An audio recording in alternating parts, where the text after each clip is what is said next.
Ross Jennings. Thank you and welcome to ABM Answered. Ross, you're ABX Lead at Henkel. Henkel is obviously a massive company, but less about the company and more about you. Why don't we start with an intro about you, how you ended up kind of working in the realm of ABM or ABX, and then maybe before we dive into a few questions, just if you can give us a bit of context of what you're working on. Is it customer marketing, one-to-one, one-to-few? And kind of that ecosystem around you. Sure. Sounds good. So yeah, you already said so. I'm Ross. Originally from the UK, living in Düsseldorf since the last 10 years. And I'm with Henkel actually for 8 years. So I always worked in marketing, but I would say in the last 3-4 years, got really into ABX, as we call it, here at Henkel, account-based experience. And I work for the adhesive technologies unit of Henkel.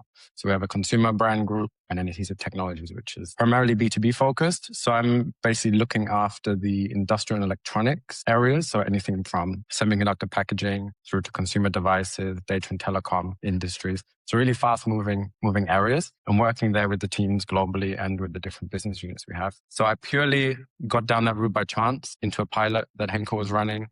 And then basically my boss grew the team and I transitioned out of the business, out of the SBU and into the central ABX team. Awesome. Nice. And any particular reason why you call it ABX over ABM? I'm pro ABX, but ABX Answered didn't flow as well as ABM Answered. But anyway. No. Yeah. So, we call it many things. So people are calling it ABE inside the company. Some people are calling it ABM, some ABX. We did call it ABM, which was more account-based marketing, but we felt, and we like to call everything with an X at Henkel. So I'm in the CX team, customer experience team. And ABX is, we think more about the account-based experience, the experience that the account and the individual in the account is getting. So it's more than marketing. It's commercial marketing, innovation, product development, supply chain, all together to deliver the experience to the account. Nice. Yeah, that makes a lot of sense. And for such an old prestigious company like Henkel, and again, I didn't realize until we met up how many kind of products influenced by Henkel. Good to hear that you're staying hip and trendy with the terminology. Right, Ross, what we'll do is obviously you're based in Düsseldorf. ABM is slightly different over in Germany as opposed to how it operates in the UK and the US. So maybe as and when weave those sort of kind of answers in or context into the answers if possible. But where I want to start is obviously around kind of content, which I know you do a lot of over at Henkel. So I've got like a number of little questions kind of breaking that down, but basically the theme is like how to kind of build an industry brand. And I've been thinking a lot about this recently because with, I can't remember who I interviewed. It might have been Chris Walker, but he was like, with technology and all of every product becoming the same, the only real moat is some form of community, and content is obviously a really good way to build that and to build like an industry brand. So, but my first question with it, and I thought about this morning, and I already need to chop this question up because I'm waffling a lot, but it's just my unfiltered thoughts, is how do you keep like the content good when you know you need it to drive some form of like business outcome? So for example, I'm very lucky at ABM Answered. We don't have any sponsors or anything. I don't have to lobby and kind of interrupt the content. But at Henkel, how do you tie that in with kind of like your business objectives? Yeah. Everything we do in the ABX program starts from business objectives. It starts from alignment with the commercial team, market strategy. What are those goals? And some of them are like 4-year goals even, 2 to 4 years. And then when we develop ABX programs, we of course have objectives that slide into that. Whenever we create content, it's got to have a purpose. So we don't just do it for the sake of doing it. And it's got to be quality as well over quantity, I would say. So some examples of some type of pieces we've done recently, we've done more industry research reports. So where we've gone and asked people in specific industries, so like in the semiconductor packaging industry, what are their thoughts? Where do they think the industry is going? Or what items impact them the most? Would be a sustainability, supply chain, procurement. And then what we do is we, of course, write that report up with the findings and then use it and market it back to our target accounts. With no names in there, we don't put any companies that we've interviewed or anything like that, but it's industry pieces. We've done 3 since last year and this year combined, and I would say they've been the best performing content piece that at least created in my area since we started, because it's factual. It's people's opinion. Well, it's factual to a point, but it's also you're hearing from the experts and hearing from the people in the industry. Mm-hmm. And you're not just talking to them, you're talking with them, basically. And then when you say that you mentioned that here are the industry experts, they're getting their name recognized in these such and such publication. Do you anonymize the company? Do you keep the names of each individual? No, so with the industry research report, it's really about the industry, and we anonymize everything Which except brings from me the results. Okay, which brings me to my next question. What's the pitch then? How do you get those industry leaders to engage? Is it kind of like a consultancy model where, hey, if you input your insights, we'll share like the group insights with you? And if you don't, Yeah. right? I mean, for those research reports, those in-depth ones we do work with the partner on them. So we don't directly go to the people. We use a partner to do that. Nice. Okay. Obviously, we can't go too deep Yeah. into. I'm just kind of curious as to Mm. what that process looks like and how that pitch really works. And so you mentioned starting with the business objectives and working backwards. So let's, if we've got a little bit of time here, because I really want to unpack this, because I've got my flow of how we've run things at ABM Answered. But when it comes in a big org, what does that look like? Give me an example objective, and then give me a timeline of like this, then that, if Yeah. possible. I mean, if we take data and telecom, one of the verticals I'm running day to day. So, I mean, there we have an overall objective to grow at these type of accounts. So we have target accounts that are always our accounts, let's say, and we want to grow them by X amount in terms of market share. We know that there's X amount of total available market available for us to spec, material. So then we know, okay, you have these lists of 25 accounts. We need to grow them. So then we, from the ABX side, in this case, it would be me. I said, look, okay, what type of things, activities can we do in order to help grow those accounts? And then we have a discussion line with market strategy, the commercial heads in the region, and have a combined approach, take on it, and agreement. And how long does that take roughly? Like, what's the intent? Is it every quarter? So every quarter we meet, yeah. We Yeah. meet with that group to realign also, on the accounts. But I mean, the business unit really steers their business strategy. So we're quite fortunate and lucky enough that we have a solid and robust strategy from them, which is reviewed on a regular basis for us then to align our stuff with.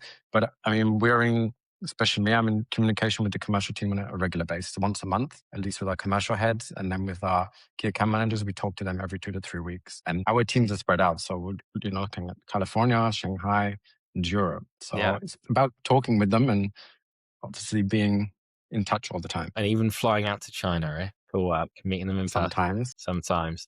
Right.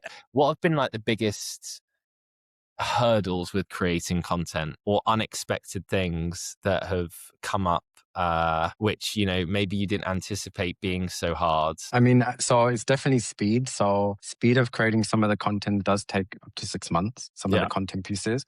And of course, because any content we put out, we of course want internal alignments, right? We need market strategy to validate and check. We need the marketing manager we have actually in the business unit that we work with also to approve. So we don't put anything out unless we have business approval. And then everyone has their opinions on how something should look or how something should feel.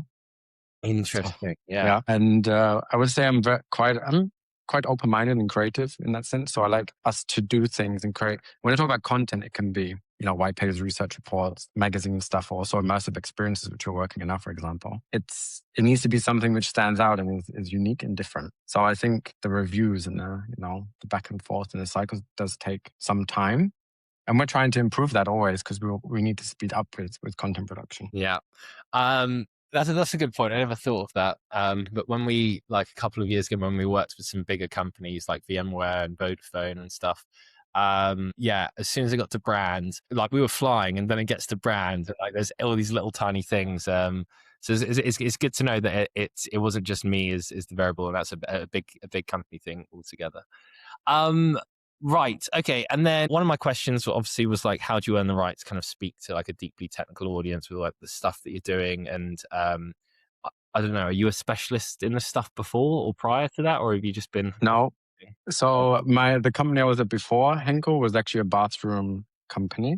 Okay. So very another German brand, but very architectural driven. Yeah. So going into the world of adhesives was not something that I knew about before. I did not know about thermal management materials and die attach paste and how to reduce heat in data centers, which I do kind of now a little bit.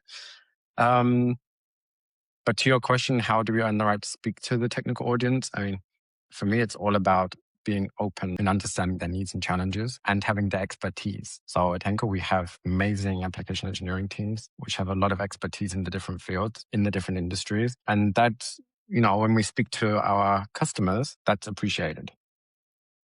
And if we talk a bit more about like one of the programs we are doing for data and telecom, the Uniquely Wired platform, where we're bringing together the data and telecom industry experts together. There we interview people from the industry, the likes of Microsoft, so the CEO of Germany, or the VP in North America, from Google, Meta, from Cisco, all published online. These are people in that industry that really at the forefront of driving what's going on. So we talk to them, we interview them as well and see, okay, where do they think the industry is going? Gives us insights, so validates. And then, of course, we're publishing that as well, which shows that we are listening to the industry. Mm-hmm. Would you have your industry experts inside Henkel do the interviewing, or as the marketing team, would you go out and do the interviewing yourselves, or would you prompt the industry experts to go do it for you? Yep. So with Uniquely Wired, so we do it. So actually, it's a project that I lead with an agency we have, and we look for the people to take part. And we go out and then we draw up a profile on them, what type of things we would like the angle of the article to go in. Yeah. And then we have an interview with them. It's really insightful as well to sit on there and listen to their insights and also their life. So it's also about how they got to where they are in their career, not just about the company they're at right now. Yeah. I'm all for that as well. And to fully hold my hands up, like I think I've told you this, when I started like ABM Answered, I had no idea what ABM was. Like it started because we were selling to ABM people. They had questions and I was going to my other customers for answers, and then it ended up being a podcast. But in a way, I kind of feel like it's quite nice to not be the expert, because you kind of go full listen mode. But I do look back on some of my earlier interviews and I'm like, damn, like I look like an absolute clown there. So I didn't know whether like the industry expert would go with you, or do they like prompt you with like, hey, here is like a basic understanding of X, Y, Z, and then you go to like the interviews, or is it literally just, hey, Ross, you're on your own, go figure it out, kind of thing? Yeah. So, I mean, basically, so sometimes we approach the individuals are approaching us now. Yeah. But nice. usually, inbound traffic. Yeah. So we started to get that now. And, when I approach someone, I look at their profiles mostly on LinkedIn or at the conference that we attend. And I like to find unique people, unique individuals that are interesting, have a story as well, and are driving change in the industry. And a lot of these are, of course, in the California area or companies that are driven there. So, I mean, we draw up some topics and I work very closely with the agency, and they prefer an interview guide, let's say, on the direction and type of questions. But I really have like a focus, like, I don't know, if we talk to X person, the guy at Cisco, for example, about semiconductors, an ASIC leader, then I wanted to draw on his experience and how he got into that field, what he's doing at Cisco, all the patterns that he has, for example. So it's about finding the unique things of them. And yes, we steer that. When you get on the call, they're very open and they share a lot. With some of these people, we scheduled an hour, then in the end, we ran over to an hour and a half. There's so much to share. It's super interesting what they're doing behind the scenes as well, and what you don't see always. So it's super insightful. Yeah. Someone also, I don't know, we're going a bit off piece here, but I find this conversation quite interesting. There was one of my mentors was like, oh, all TV reporters, they're just generalists and they bring these experts on. But actually, after he said that, and I look at every question they ask, it's purely just prompting them to talk. But because they're under like the pressure, the spotlight to deliver expertise, it makes it look like, and so again, hold my hands up. I've never run ABM at a big company. So I'm like coming to you with questions through the lens of a startup, and interesting. But yeah, I wouldn't want that to be a roadblock for people, because I've also had some of my friends who are thinking about creating content, reaching out to people, but feel a bit insecure about, starting. So that's good to know that even the giants just kind of get on with it and get going. The last thing on the content side, obviously you deal with massive accounts, and you've got very much kind of like a one-to-one play, but kind of like the talk in ABM, I guess, is this whole always on motion now. They're not sprints as such. So I was just wondering how you balance your individual one-to-one account pieces with, hey, we need to expand this account, or these 25 accounts you mentioned, with like a constant, I guess the old school way would be like a one to few layering system that's always kind of on. Yeah. So, I mean, each of our verticals we're doing, I think we have 6 verticals, we're on 7. they're all different. So in terms of strategy and what we're doing in the different industries, so they're treated differently as well. But I would say, I mean, for some of them, we have an always on concept. We develop content for the vertical usually, which can be used for all accounts. And then we always focus, I would say, like we usually start off in the year like 4 to 5 priority accounts that we can focus on, and we create the one-to-one content pieces. We do more of a lightly co-branded, I would say, approach. We adapt the content, the copy to what's their needs, their challenges, and so forth. And we run specific advertising, so targeted ads specifically. We use LinkedIn a lot. LinkedIn's super beneficial for us. We see good results from LinkedIn as well. And even on the vertical part, I would say we're also still targeting all our listed target accounts. So we're not targeting the entire vertical, but we're targeting, I don't know, 50 target accounts that we have that are in our list as key accounts for one industry, for example. And within that, do you use any, like LinkedIn, I also think underrated. I'm kind of rebelling against AI at the because I've realized I'm getting like burnout because I'm trying to think of all these amazing things that I can do. And before you know it, half the day's gone and I've done nothing. Whereas like this week, I've just been doing manual outreach through LinkedIn, and you know what? It's been getting responses. But like, do you have any kind of leverage technology to help you kind of keep up to date with ongoing insights? Like smaller companies have like these clay tables that are constantly like evolving, and what do you have anything supporting that? I mean, we have market strategy teams. So you've got teams for we it. have Yeah. market strategy teams. We have people for every industry that owns the industry. So their job is always to be up to speed, and they're in the business units that we work with. And then of course we have our, industry publications that we have access to, that we read, updates daily, things like this, news that's going on. There's quite some really good ones for some of the industries. Interesting. Okay, so it's basically down to them it's their full-time job to keep up to date with everything. I mean, it's them and then us also. I mean, day to day, we're also looking at, what's going on in the semiconductor industry. Things moving day to day. And that's part of the ABX vertical manager's job as well, to ensure they know what's going on in their verticals. Just sounds wicked. Keeping up to date in like the semiconductor industry. Much better than like conversion rates on ads and all that stuff. Anyway, alas, we digress. Moving into kind of theme 2, which is kind of like, what does it actually take so the content play is quite interesting. We kind of touched upon a few things there. What does it actually like take to run expansion plays into these big accounts? And my first kind of question is, like you mentioned the research there, what they're kind of, they're focused on, but how deep do you go with that? How shallow do you go with that? Like as a marketer, like where does your attention go in the beginning when you're thinking about running these expansion plays? So it goes on ensuring that the commercial team is on board and the key account manager. Good. So if they're not on board, we don't move forward. And if they don't see the value, because it's not a one-way stream, it's a two-way stream. So it's about everyone working together. And we always have kickoffs before we start anything for those one-to-one accounts, let's say, to align on that. What are our expectations? What are this time invest from the team needed?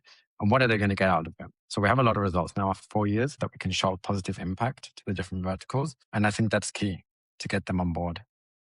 Stakeholder management in the end is one thing that I've learned over the last 4 or 5 years is super important, especially for our ABM ABX journey as well. What does that conversation look like? Does sales drive it? It's like, do you go to them and say, hey, you've been working with these accounts for ages, what's working, what's not? Or is it very much you going with a presentation saying like, hey, here's some cool ideas of how we could, do sales initially share the results with you of like what's working, what's not? Or is it up to you to collect the results from sales so that you can turn it into like customer marketing pieces? We have, we have full view of what's going on in the account. So it's not like, we're not really siloed. We're very much together. So, I have access to some systems where I can go in and see the total available market projections for the next 4 years of the industries, the accounts, the financials for last year, things like this. So which directs what we need to do. But I would say like, if we're going to start a new vertical, new industry, then we always align with our marketing colleagues in that business unit. So we have 9 business units in Adhesive Technologies, which means we have 9 marketing teams and we sit above that. So I focus on 2 of those. It's massive. So I focus on 2 of those business units day to day, and we align with of course, the marketing head, the marketing strategy director. Should we start this new vertical? Yes, no. Does it make business sense? And then we do an exercise of looking at the accounts usually with the market strategy team. And then we go and we speak, of course, to the commercial heads before approaching any key account manager. So it's always validated on I would say, level up, let's say, based upon how are the account performing? What do we want to achieve, and so forth? Okay, and then last question on that: how are you measuring that? So you mentioned you got an overview of has the account gone up? Has it gone down? It's, it's arguably harder sometimes to track that, like marketing's influence in Hmm. that activity than, just acquiring a net new logo, because you can be like, oh, they downloaded Yes. all this sort of stuff. And also, one thing I've learned is working with sales, often, closer to the sale or when they're customers, they want to take more of the credit when, it hasn't been closed yet, like marketing, Hmm. get a bit more of the credit. How do you manage that? So we're very lucky that our sales teams are great and they do give us the credit. And but we don't, so we don't put it as marketing sales or anything like that. We put it as it was a combined effort because Okay. we have application engineering teams that play a huge influence in developing the product or solution for the customer. Sometimes them solutions are specific to the customers. And we don't have this perfect 360-degree view. I don't think no company has that. Hmm. And what we look at, so we rely a lot on our conversation with the commercial team. How's the account going? What's growing? We use a lot of our data from Adobe Analytics, for example, our reporting, website engagement, marketing automation, ads. We bring it all together in a report manually. So, and there we can see the pipeline growth from this year to this year. We've done these activities. Sometimes we do see direct. So we see from some social selling activities, we directly got a new stakeholder at the account and we opened a project with them. And when we open a project from a sales team, they have to put an expected value on it. So we can see that and tag that in our CRMs, for example. Okay. But again, come back to stakeholder management. That's why our relationship with all the teams is super important. For sure. Sophie Lewis, who I met at an ABM conference, she told me it was like the way sales and marketing need to kind of like think about themselves is like when you go to a conference, it's like you're together with, the salesperson. It's like, oh, Hmm. let's quick, jump on them, not jump on them, but they're like, hey, we're going to get them together. And it's kind of like you're moving as one business unit. So that is Yes. nice. There's not much friction there. Right, Ross, you've done phenomenally well. We're going to go into quick fire now. The last three are community questions. The first is in from Mariska van Burekering. She is the CMO at Stellanor Data Centers. She asked, and arguably it's a tricky question, how are companies embedding diversity and inclusion into their marketing strategy? So interesting question. So I used to lead our diversity, equity, and inclusion work stream in our business unit 3 years ago when I was in the business unit. So I led it for 2 years, aside from my marketing position. I would say, well, it starts with the open mindset of the individuals, and this is my personal opinion. It's having individuals with open mindset, and I think to be fair at Henkel, we are quite far in our journey with the diversity, equity, and inclusion. We've come a long way, especially since 2018. And I think it's about also how you approach. So I know how, when I approach certain things we do, I'm always approaching things with open mind. I have an open mind, and creatively. So it's about considering all different types of individuals, cultures, etc., and being conscious of what you're doing. I'll give you one example. We were going to run a campaign for the semiconductor vertical, and keep in mind that we're in different regions and so forth. And the concept was to do with food. And it sounds a bit strange right now, but it was to do with like a cookbook blended with semiconductors, etc. One of three ideas that we came up with. However, this would not work in every region because culturally food is different, right? So we didn't go with that because I had to consider the cultural aspect, So sounds a bit crazy. That the idea was amazing when you see it on paper, but we had to consider all these different aspects, which it wasn't feasible to do something like that. Yeah, suddenly that idea, which sounds great, all of a sudden becomes 10 times more work to actually Yeah, execute. Yeah, when you think correct. great. Next question is from Michael Whitaker. He is on the sales side, so he's a senior account executive. He asks, with so many new AI-driven data points, which conversion metrics are actually moving the needle for you right? So, I'm going to let you take. What are you looking at, Ross? I mean, Has it changed? no, I don't think it's changed. Well, it has changed actually. So we're definitely looking more at the LLMs and where we are coming up, especially on ChatGPT and so forth, to ensure that our content is coming up. We are moving in that direction, but we are not like massively switched from looking at click-through rates, and then now we're looking at something completely different. We haven't really gone that far and that wild yet, I would say. It's probably quite interesting with like companies like Henkel. They're so big, and like any large enterprise, you've got so much weight to you that you probably don't need that much I don't know, I'm not a specialist, like to show up in LLMs. Like you don't actually need to move that much. You just need to keep doing what you're doing to keep growing, I guess. You're not as vulnerable, I guess, is what I'm trying to say, which is quite interesting. Or maybe you are. I don't know. Final question from another massive company. Orba, head of marketing at TCS. He asked, I think they got like 600,000 people. It's insane. What is one marketing myth people believe to be true, but isn't the reality in your experience? It's a good question. So I always think that anything is possible. It's not really marketing myth, but when people say, "Oh, we can't do this," well, I like to find a solution to do it or do something. Mm-hmm. So I wouldn't say it's a marketing myth, but I used to hear in the past, and not just throughout my career, let's say, we can't do this because of this, we can't do that because of this. And I think you can always do something. You can always find a solution to do that thing that you cannot do. I don't think it's a marketing myth, but more like marketing myth. I don't know about. I also I can relate to that. Ross, right, the final thing I have to ask you is, do you have a question for our next guest? And this will go into the library. So hopefully we'll get a few more answers. I think a question that I have is like, do companies really still have like the CMO role? Because I know there's a lot of discussion about it, CMO, CXO, blah, blah, blah. But do companies really have this? Because, we don't really have, actually, we don't have a CMO at Henkel, which is sitting at a Henkel level. Great question. We'll probably get a few spin-off variations of that. Is that so? Does marketing, just for my context, sit under like a CRO at Henkel, or who's it report onto?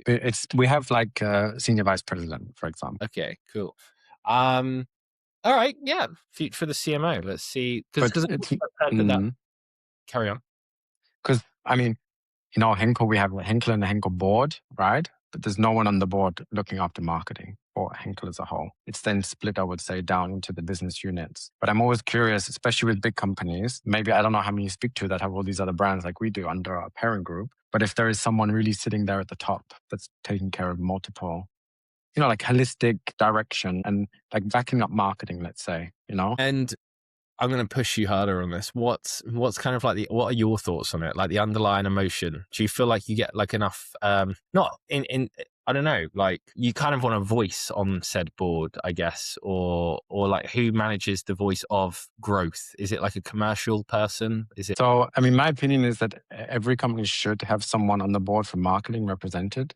D&I. Yeah. Gotta represent. Yeah, exactly.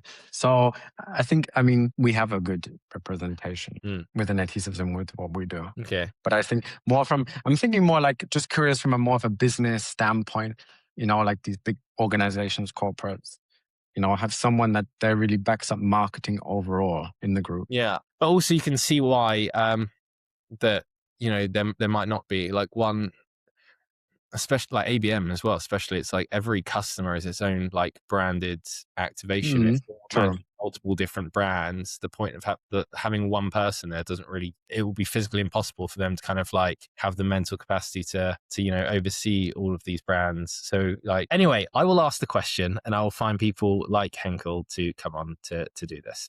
Ross, you have been wonderful. Thanks so much for joining. Thank you for having me.